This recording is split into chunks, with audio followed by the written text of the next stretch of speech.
Bonjour, je m'appelle Nasser Belkalem et je suis directeur de production et producteur exécutif sur certaines productions. Mon parcours, j'ai commencé à travailler déjà depuis plus d'une vingtaine d'années, même 25. J'ai débuté comme tout un chacun par être stagiaire, assistant de production. Et puis après, j'ai gravi les échelons petit à petit, en fonction des productions pour lesquelles j'ai travaillé. Je suis arrivé à être chargé de production. Donc, j'ai appris, on va dire, tout ce que je sais, je l'ai appris sur le tas. Suite à mes rencontres avec des réalisateurs, des documentalistes, des producteurs qui m'ont fait confiance et avec lesquels j'ai appris le métier. Voilà. Sinon, je n'étais pas du tout destiné à travailler dans ce milieu, puisque j'entreprenais des études de droit et d'espagnol. Je suis tombé par hasard dans ce métier. Voilà, j'ai commencé par le divertissement, au sein d'une grosse chaîne de télévision, TF1 pour ne pas la citer, et où j'ai découvert effectivement un peu le milieu artistique que je ne connaissais pas, puisque j'étais pas un adepte, on va dire, des variétés. J'ai fait une rencontre avec justement la directrice des programmes et divertissements de l'époque.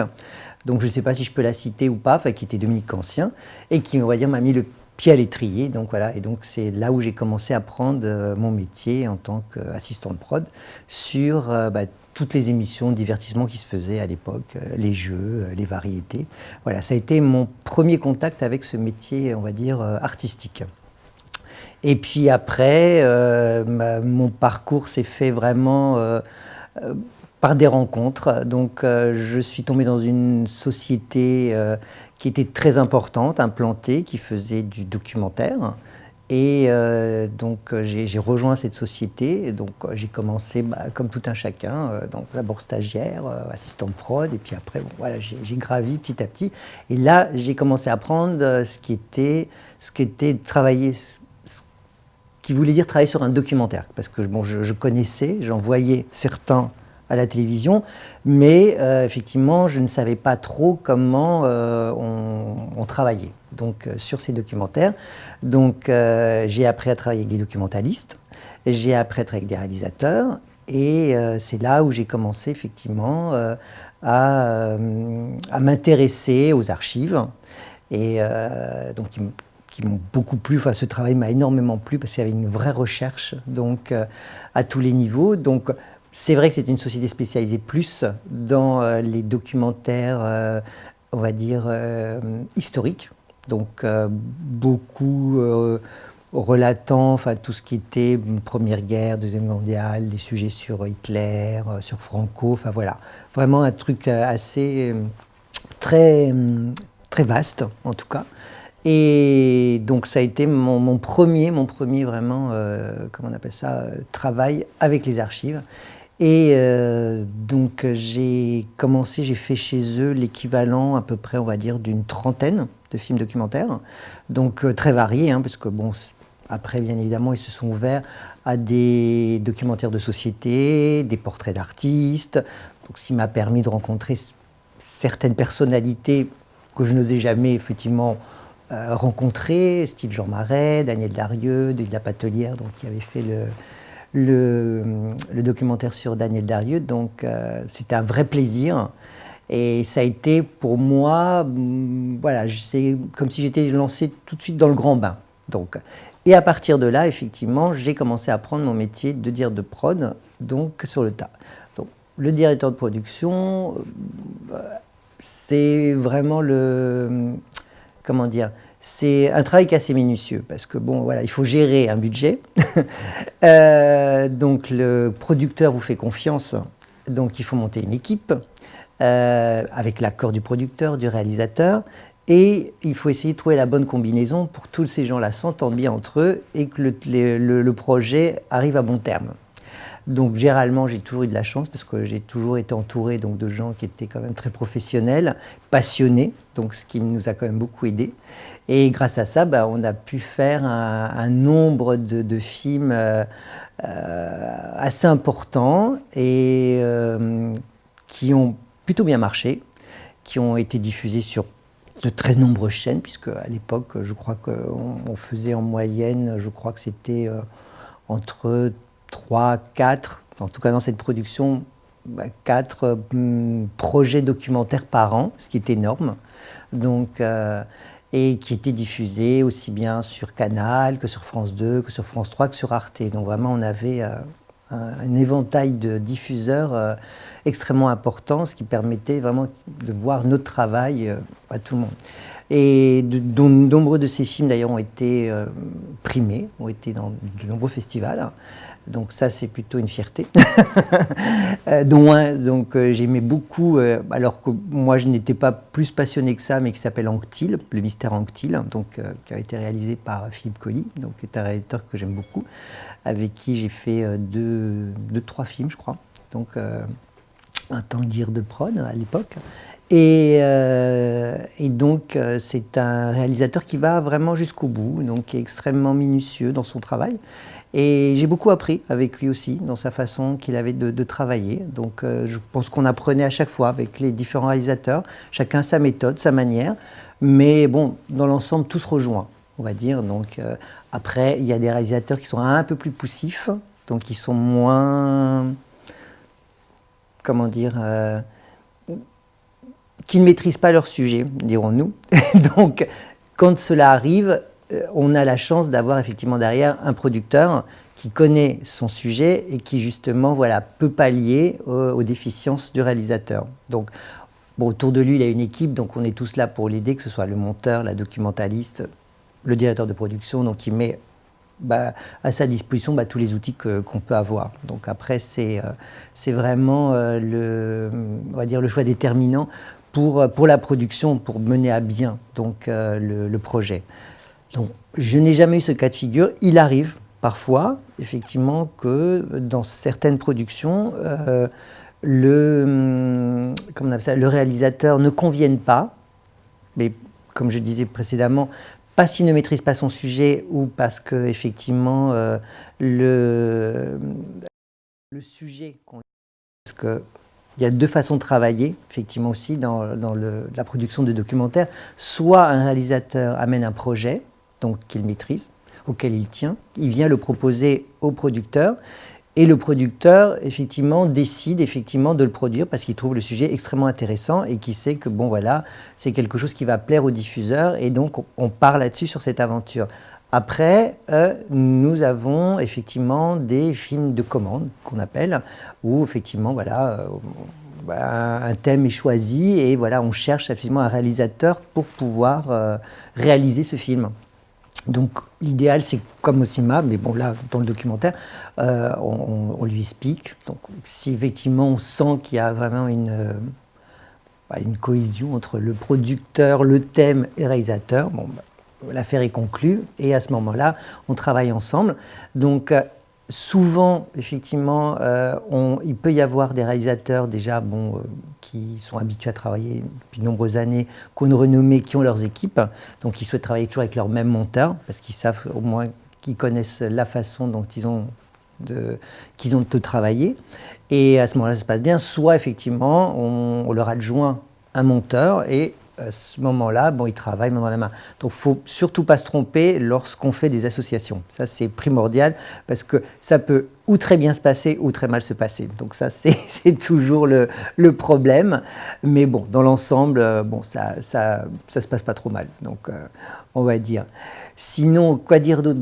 Après aussi, là, en ce moment, je fais plus, on va dire, de la production exécutive. Donc, la production exécutive, c'est un peu la même chose, c'est un peu le même métier que le directeur de production. Donc, nous avons un budget à tenir. Un producteur nous remet un projet en disant voilà, je souhaiterais que vous fassiez la production exécutive de tel projet, de tel film. Donc, ce qu'ils attendent de nous, c'est qu'on leur remette un produit finalisé, clé en main, de bonne facture, avec bien évidemment, on travaille main dans la main. C'est pas toujours le cas, mais bon, dans l'ensemble, on travaille main dans la main. Et donc, nous avons toute liberté. Donc, c'est nous qui engageons nos équipes, c'est nous qui gérons tout. de A à Z, c'est-à-dire les contrats, nous négocions tous les droits lorsque nous faisons des achats d'images, comment on appelle ça, nous libellons les autorisations de tournage, enfin nous nous occupons de tout. De A à Z, et surtout on essaie de tenir le budget qui nous est attribué. Donc lorsqu'on nous demande effectivement voilà, combien va nous coûter ce film, nous faisons un devis que nous leur soumettons. En fonction effectivement du montant, le producteur nous dit oui, c'est élevé, c'est pas trop élevé, parce que le but est, mais souvent on le dit, c'est que le producteur, par rapport au devis que nous établissons, eux l'augmentent un peu, ce qui est légitime, pour marger un peu. Donc c'est-à-dire qu'entre le devis que nous proposons à la production et ce qu'ils proposent eux aux diffuseurs, il peut y avoir quelques variantes. Nous ne demandons jamais, puisque ça ne nous intéresse pas et ça ne nous regarde pas. Et donc, on essaye de faire avec, effectivement, le budget qui nous est apparti. Alors bon, on essaie toujours de tenir les rênes de la bourse, comme on dit. Et puis, généralement, dans l'ensemble, ça se passe bien. Alors, je ne dis pas qu'on gagne des milliers et des cents, parce que, bon, c'est pas toujours le cas au niveau de la production exécutive. En tout cas, on n'en perd pas. C'est ce qui est déjà primordial. Parce que, comme on le sait tous, effectivement, la télévision a énormément changé. Et bon, les budgets au niveau des chaînes sont un peu diminués. On sait aussi qu'effectivement, en fonction effectivement, du passage du documentaire que vous faites, ça aussi, ça a comment on appelle ça, une répercussion sur le financier. Parce que si on passe un film, effectivement, si un film est diffusé en prime, comme on dit, c'est-à-dire à partir de 21h maintenant, puisque les heures ont un petit peu changé, bien évidemment, et si c'est une chaîne, on va dire, nationale, on a un budget plus conséquent. Par contre, si on passe déjà en deuxième partie de soirée ou troisième partie de soirée, le budget est moindre, il peut être quand même diminué de moitié, donc en fonction de l'horaire de passage. Bon, ce qui est légitime. Ce qui n'empêche que c'est exactement le même travail, qu'un film passe à 20h30, 21h et qu'il passe à 22h30 ou 23h, vous allez avoir la même quantité de travail c'est le même film. C'est juste qu'il y a une différence au niveau de la case horaire et qui fait qu'effectivement la chaîne donnera peut-être un peu moins d'argent à ce moment-là aux producteurs. Donc on est obligé de composer avec tous ces paramètres. Sinon, quoi dire d'autres? Mes expériences, alors, j'ai un peu touché à tout. Je suis, après être passé, comme je disais, dans le divertissement, le documentaire, et j'ai eu la chance, ma très grande chance, de travailler pendant une dizaine d'années dans le milieu du cinéma avec Jacques Perrin, qui a été une très très belle rencontre. Et c'est là où j'ai appris aussi une autre facette de notre métier qui est la direction de post-production. Voilà. Donc, qui est un autre, comment on appelle ça, un autre poste qui est extrêmement important, puisque effectivement ce sont les finitions d'un projet.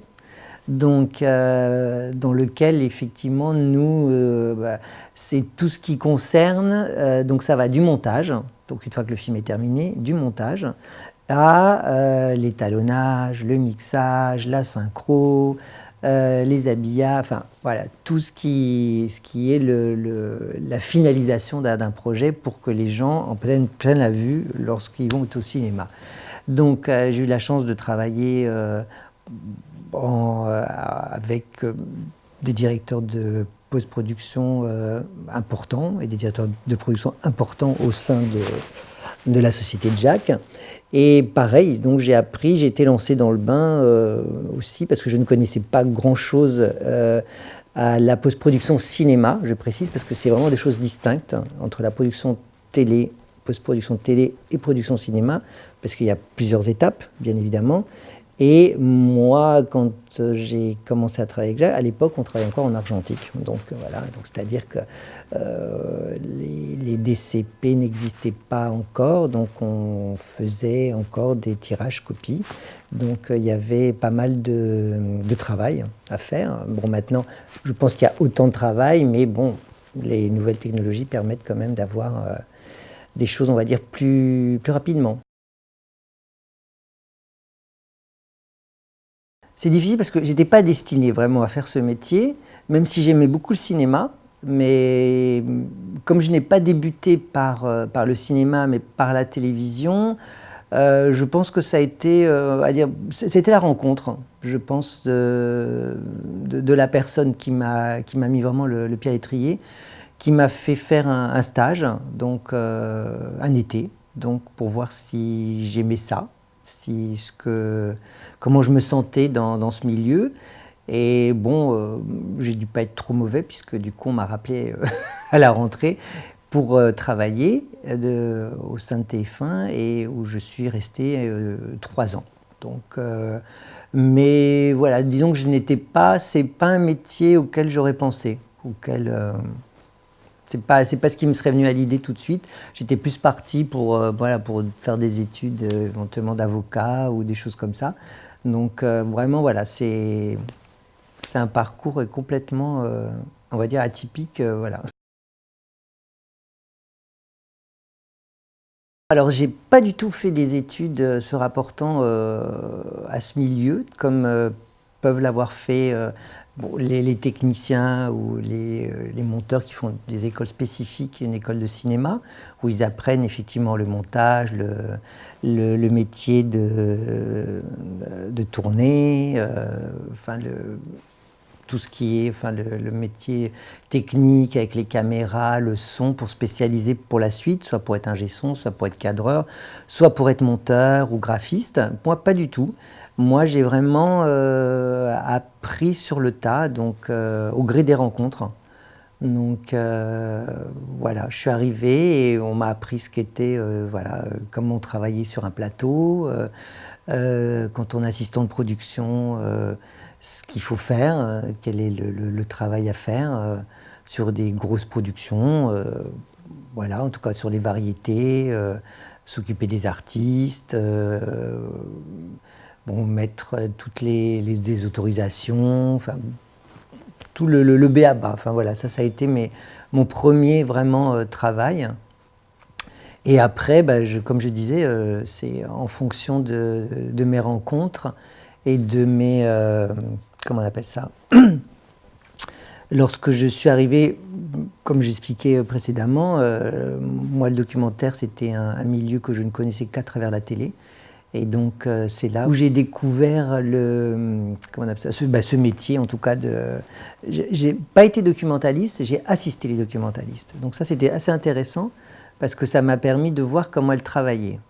Donc, et de voir les recherches qu'elles faisaient et ce travail qu'elles avaient donc avec vraiment main dans la main avec le réalisateur, parce qu'elle lui apportait un plus en fin de compte. C'est ce que j'aimais dans cette expérience en tout cas, c'est d'aller chercher, de faire un travail d'investigation pour trouver des choses un peu inédites, justement pour que le réalisateur puisse avoir un film voilà, qui vraiment son propre film, mais avec des images voilà, que personne n'a vues, puisqu'elles ont la chance d'avoir un réseau insoupçonné, et donc à travers le monde, donc elles savent exactement les archives qu'il faut pour les insérer et illustrer les propos, en tout cas, du sujet.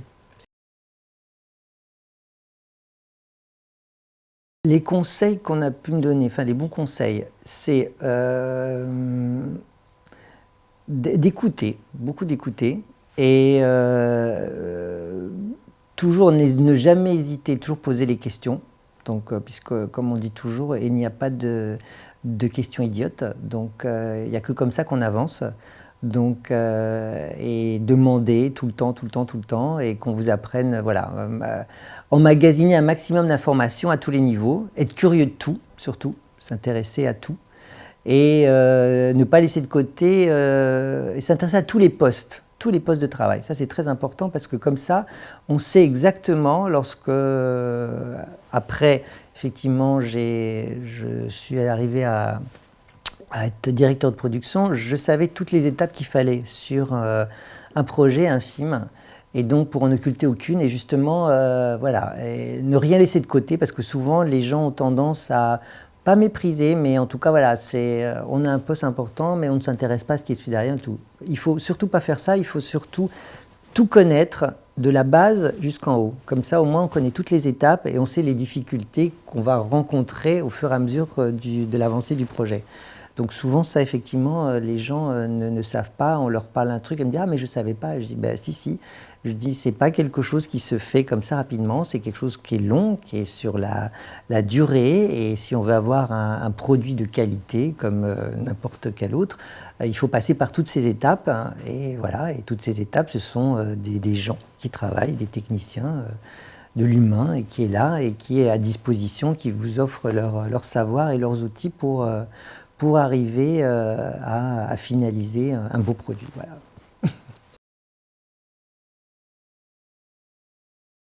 Les pièges à éviter, il y en a beaucoup enfin, dans notre milieu, parce que c'est... déjà, je pense que le piège à éviter, c'est déjà, quand on fait une association, c'est de faire une bonne association. C'est-à-dire pas partir sur quelque chose en se disant « voilà, on va partir sur tel projet, c'est génial, c'est fantastique », mais avant, au préalable, je pense qu'il faut vraiment peser le pour et le contre. Parce que des fois, il y a des projets qui sont très intéressants, mais qui sont casse-gueule, et qu'au final, on n'arrive jamais, effectivement, à en arriver au bout. Et ça crée des conflits. Des fois, effectivement, des associations qu'on pensait être les bonnes au départ, finalement, sont pas si bonnes que ça. Et on peut vite, effectivement, rompre le lien qu'on avait avec des gens avec qui on s'entendait bien pour différentes questions. Souvent, ce qui fait que les gens rentrent en conflit et se séparent, c'est beaucoup le financier, qu'on se le dise, parce que ça, c'est toujours très compliqué. Donc, faut pas commettre d'erreurs. Il faut vraiment trouver, je pense, les bons associés dès le départ et mettre cartes sur table en se disant, voilà, soit on fait moitié-moitié, mais voilà, que c'est toujours très compliqué lorsqu'on part sur des pourcentages, parce que voilà, au final, on n'est vraiment jamais gagnant, parce que on sait comment ça se passe, c'est un métier, soit on peut avoir un gros succès, soit un flop, et à ce moment-là, il faut être déterminant et savoir, voilà, comment on appelle ça, pour chacun des deux parties, ce qui n'allait pas. Enfin, voilà, et se répartir soit les lauriers ou soit les fautes. Voilà, s'il y a faute, en tout cas.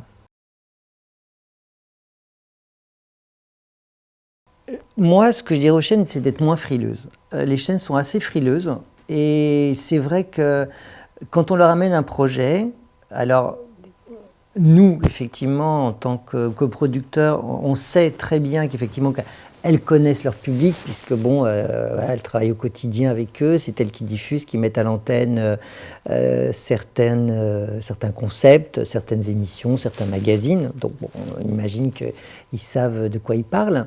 Ils ont des gens professionnels donc sur les chaînes comme ça, mais ils restent quand même très frileux et souvent on s'entend dire oui, mais effectivement, je ne sais pas, c'est pas fait pour notre public.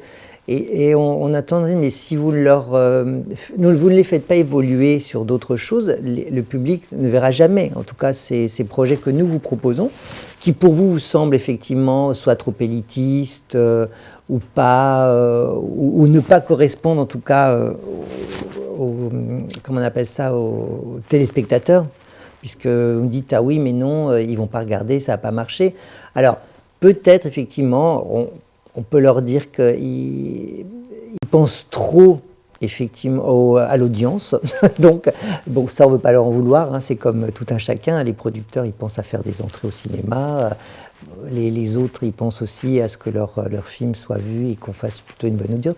Mais c'est vrai, voilà, c'est leur frilosité et surtout s'ouvrir un petit peu plus parce qu'ils ont tendance tous, c'est-à-dire si le voisin, la chaîne voisine met à l'antenne tel projet, il faut tout de suite qu'ils fassent quelque chose dans la même lignée. Mais ils devraient se démarquer parce que souvent on se retrouve sur des chaînes avec des produits identiques en fin de compte. Donc, et il n'y a pas grand-chose. C'est-à-dire que quand on fait le constat, on se rend compte que sur plusieurs chaînes, le même concept est décliné, bon, sous différentes versions, mais à la base c'est le même concept, quoi. Donc c'est un peu le reproche qu'on peut leur faire et pas uniquement. Ils devraient risquer un peu plus. Voilà, je pense. Comme les producteurs risquent effectivement quand ils mettent de l'argent sur un film qui ne marche pas, et les chaînes devraient être voilà, un petit peu plus effectivement aussi risquent tout en disant voilà, on mise sur quelque chose, ça marche, ça marche pas, ça marche pas, quoi. Ah bah alors les réalisateurs et scénaristes, alors pareil, je pense qu'en France, alors on a des très bons scénaristes, c'est vrai, de plus en plus on rend compte maintenant avec les séries donc, qu'on peut voir, donc, soit sur Canal beaucoup, parce qu'il y a beaucoup de séries originales. Après, sur les unitaires, bon voilà, je suis moins convaincu sur... il peut y avoir effectivement un... Comment dire, certains unitaires avec de très bons scénarios, sinon souvent on se rend compte que quand même ça reste la même trame, quoi. C'est-à-dire mais je pense que c'est quelque chose qui est voulu aussi par la chaîne, c'est-à-dire qu'on doit faire quelque chose avant tout de familial, donc il ne faut pas heurter les gens et de temps en temps effectivement on se retrouve avec des unitaires qui sont pas formidable au niveau du scénario. Et, et de temps en temps, ils s'en sortent parce qu'ils ont des bons comédiens, tout simplement. Mais c'est vrai que voilà, on a des bons scénaristes, mais je pense que de temps en temps, ils sont un peu bridés. On leur donne peut-être pas les moyens d'écrire ce qu'ils veulent, puisque comme on reprend à chaque fois, ils peuvent écrire des très bonnes choses, mais ça va être repris parce qu'il faut absolument que ce film soit vu par le maximum de gens et que ça reste comme très familial. Donc voilà, on leur demande de couper des choses qui peut-être justement apportera un petit peu plus de peps à des scénarios, parce que souvent, voilà, il y a une bonne idée de départ, mais après qui est moins aboutie sur la fin. À mon niveau, bon, je peux dire que j'ai quand même eu de la chance, même bon, effectivement, sur mon parcours, comme tout un chacun, on a eu des hauts et des bas. Mais on va dire sur la durée de mon parcours professionnel, qui maintenant, bon, ça fait à peu près un peu plus de 25 ans, 20-25 ans que maintenant que je suis dans ce milieu. Bon, on va dire j'ai eu quelques ruptures, mais bon, ça fait... Voilà, tout cumulé, on va dire, ça fait des ruptures de 2 ans et demi où vraiment j'étais un petit peu dans le creux de la vague, mais comme tout un chacun, hein, je veux dire, c'est pas propre c'est à tous les métiers, hein, donc, mais bon, j'ai eu la chance de rebondir, mais peut-être ce qui m'a sauvé, c'est d'être, je pense, très polyvalent, donc d'être passé par toutes ces étapes quand j'ai commencé à travailler, donc aussi bien en régie qu'assistant de prod, en post-production, gérer des archives, les droits. Donc voilà, ça m'a permis effectivement d'englober voilà, un certain nombre de métiers en un, on va dire. Donc ce qui fait que si jamais effectivement il n'y avait pas de travail dans mon domaine, j'ai dit bon bah ça je peux le faire aussi parce que je sais le faire. Donc voilà, ça me permettait de ne pas être bloqué sur mon poste, voilà. Et puis bon, avant tout il faut travailler, quoi. Donc si on se dit, bon voilà, je vais attendre qu'on me donne du travail pour mon poste, je ne fais rien d'autre à côté, non, parce qu'à ce moment-là, effectivement, là on perd vraiment le contact avec le métier et il vaut mieux faire des petites choses à côté et revenir à des choses plus humbles et puis au moins pas perdre le contact avec les gens. Et voilà, et puis après, de toute façon, par le biais, c'est un milieu où on fait des rencontres permanentes, donc un jour ou l'autre, de toute façon, voilà, il y a quelqu'un qui va retravailler avec vous, donc, et c'est ce qui est intéressant dans notre milieu, quoi. Donc voilà. Il faut se déplacer quand il y a des événements, enfin des projections où on vous envoie quelque chose qui vous paraisse peut-être anodin en disant oui, enfin bon, c'est pas tellement mon truc. Mais se déplacer comme ça permet de rencontrer les gens. Et donc, bien évidemment, lorsqu'on se rencontre, bah, les premières questions, mais qu'est-ce que tu fais, toi? Et voilà. Et donc, ça permet on va dire, de maintenir une relation, même si on ne connaît pas les gens, mais et puis de s'intéresser surtout à ce que font les gens. Parce que, comme on dit toujours, lorsqu'on va voir même un court-métrage d'une personne, on se dit, oh, c'est qu'un court-métrage. Ouais, voilà.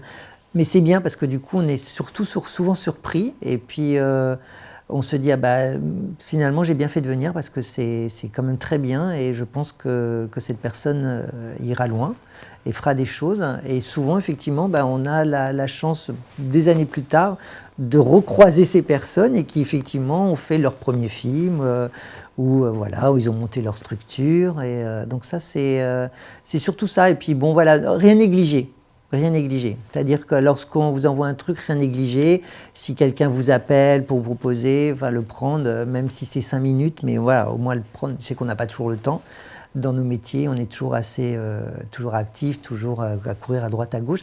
Mais en tout cas, si quelqu'un demande à vous rencontrer, prendre au moins 5 minutes. Parce que voilà, ça peut toujours être intéressant. Et ça peut toujours nous apporter quelque chose, soit lui à nous et nous à la personne qui souhaite nous rencontrer.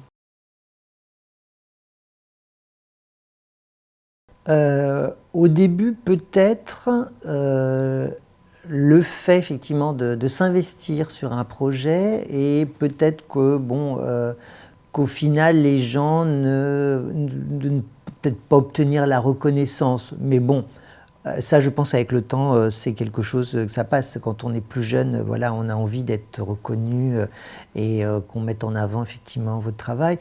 Mais après, avec les années, bon, c'est moins important. Mais c'est vrai qu'effectivement, au début, quand on est jeune, c'est vrai qu'on peut se dire oh ben je comprends pas effectivement avec tout le gros travail que j'ai fait voilà rien on me nomme pas on me dit rien c'est comme si je n'avais rien fait voilà mais après voilà c'est quelque chose qu'il faut pas le prendre pour soi parce que sinon on n'avance pas il faut vraiment aller de l'avant en se disant voilà bon c'est rien j'ai fait mon travail je sais que moi je l'ai bien fait ceux qui ont vu autour de moi comment j'ai travaillé, si après effectivement voilà, j'ai pas ni un remerciement, c'est pas très grave.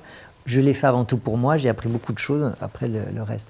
Et puis sinon, le deuxième, la gratification, ah bah après, bah, la gratification, c'est quand on travaille sur des films bah, qui sont appréciés du public, que les gens aiment, et quand on sait qu'on a fait partie d'une équipe, d'un film qui a bien marché, que les gens ont aimé, on a eu des bonnes critiques, bah ça c'est super gratifiant quoi, parce que c'est pas pour soi, c'est vraiment pour toute l'équipe qui a travaillé. Donc ça c'est assez formidable. Non, parce que je vois maintenant souvent des gens effectivement font un maximum de choses pour rencontrer en se disant ah, bah, je voudrais absolument travailler dans ce milieu, c'est formidable. Il n'y a pas de recette. Je pense que c'est plus des rencontres en fin de compte qu'une recette. C'est plus des rencontres, c'est-à-dire que voilà, on va se retrouver avec une personne avec qui ça va bien se passer. Il va y avoir un bon contact et voilà, on va parler de choses et d'autres et la personne, on va se souvenir de vous parce que vous l'avez marqué et puis qui va vous rappeler en disant ouais, je me souviens. Voilà. Mais une recette à proprement dit, non. Après, bon, effectivement, c'est un métier, il faut quand même être rigoureux, il faut quand même pas mal travailler, qu'on se le dise, hein, c'est important aussi. Et être ouvert, surtout. Et je pense aussi avoir bon caractère. Surtout bon caractère et être patient.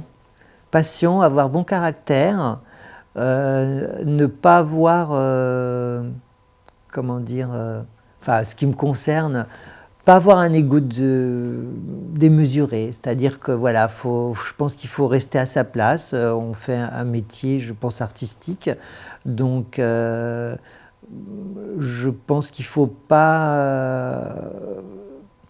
que les gens, enfin, qui ont des postes importants, méprisent ceux qui ont des postes moins importants, puisque c'est des travails d'équipe.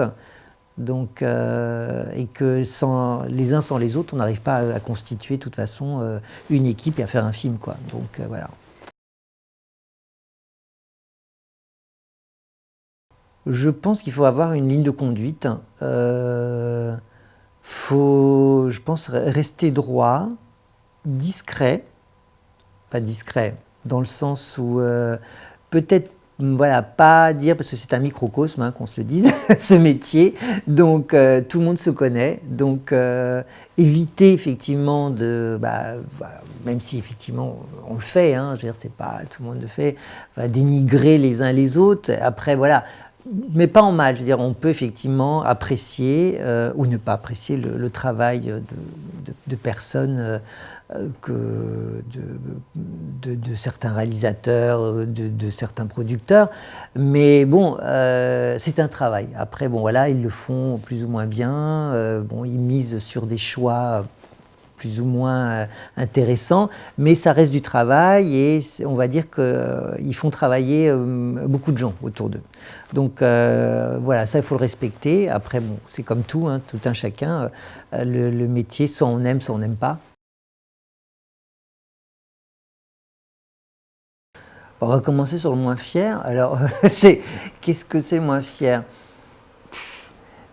Je peux même pas dire que j'étais moins fier parce que, comme je dis,